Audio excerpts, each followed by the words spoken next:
Yo les manches c'est The Mangaman et on se retrouve pour ma nouvelle série qui pourra aider toutes les personnes qui veulent faire d'autres sur Black Ops 1 mais qui ne connaissent pas la stratégie adaptée à la map en question. Ce premier épisode est dédié à la map Killonder Totem que vous connaissez tous, donc je vais pas en parler pendant des heures. Et on passe directement au début. Durant les 3 premières manches, faites-vous des points en tirant et inquiétant sur les zombies. Puis au début de la 4ème manche, ouvrez la porte du haut, puis celle de l'MP40. Prenez l'MP40. Restez dans cette salle jusqu'à avoir environ 5000 points. Puis ouvrez les deux salles qui suivent et activez le courant.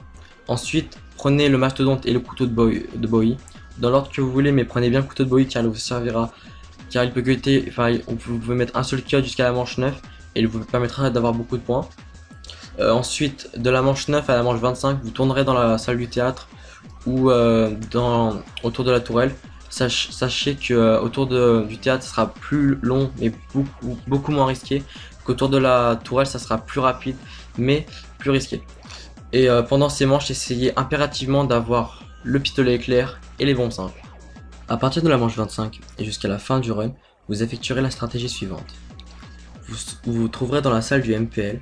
Dès que la manche commence, activez le piège. Fermez bien la fenêtre car ce sera le seul endroit où les zombies pourront vous attaquer. Vous pouvez, si vous le souhaitez, tirer avec l'MPL sur les zombies qui tentent de sortir de la fenêtre. Mais faites très attention et regardez bien le piège car s'il s'éteint et que vous ne le regardez pas, les zombies risquent d'arriver dans votre dos et de vous bloquer et ça risque de vous provoquer une mort très bête. Dès que le piège s'éteint, vous pouvez soit essayer de tourner avec les zombies et de les paquer pour sortir de la pièce, mais cette technique est très risquée et peut vous causer quelques morts. Ou tirer une flèche d'Araboom si vous en avez une, ou tout simplement prenez le pistolet clair et tirez avec. Ensuite, allez dans le couloir du piège électrique, activez-le. Tournez environ 10 secondes autour de la tourelle, puis repassez par ce piège. Ça va vous permettre de tuer 2 vagues avec un seul piège, et seuls les zombies derrière vous à votre droite pourront sortir de cette fenêtre et vous attaquer. Puis après ceci, retournez au piège de feu, réactivez-le, et continuez comme ça jusqu'à la fin du run. Donc vous pouvez voir, cette technique consomme beaucoup de points, donc je vous conseille de toujours en avoir sur vous et de vous en faire avec l'MPL. Donc vous avez pu le voir, pour effectuer cette stratégie, il ne faut surtout pas ouvrir la porte qui se trouve entre la salle de la MPL et dehors, et absolument éviter d'ouvrir les deux salles se trouvant entre la salle du courant et dehors, tant que la caisse ne se trouve pas ici. Et aussi, lors des manches de chiens, je vous conseille de les tuer au couteau de Bowie, ou s'il vous reste un peu de munitions avec ces munitions là.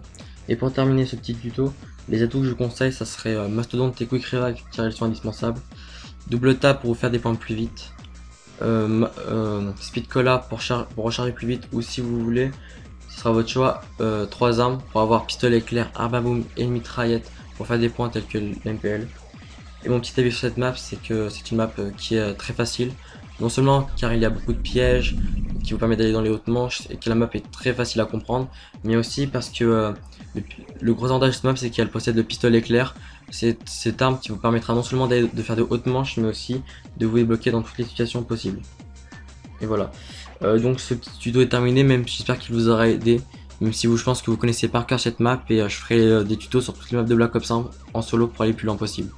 Et sur ce, les manques de je vous dis ciao, bye bye et peace.